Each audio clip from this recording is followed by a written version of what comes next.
మాట్లాడుకోరు ఆ దుడ్డు బియ్యమన్నా దాదాపు ఒక 90% ఎవరు తీసుకోలేదు, డబ్బులు తీసుకున్నారు అని చేస్తారు ఎవరు అట్లా ఎవరో బీద వాళ్ళు మాత్రం ఒక 10% బియ్యం తీసుకున్నారు. ఈ బియ్యము ఈ సన్న బియ్యం ఇస్తుందంటే ఫుల్ రష్ రేషన్ షాపులలో అందరూ తీసుకుంటారు.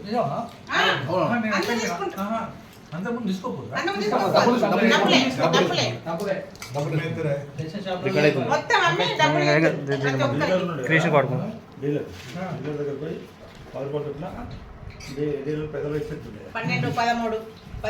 ఇచ్చేస్తే మరి ఇప్పుడు అది ముద్రలు వచ్చినాయా?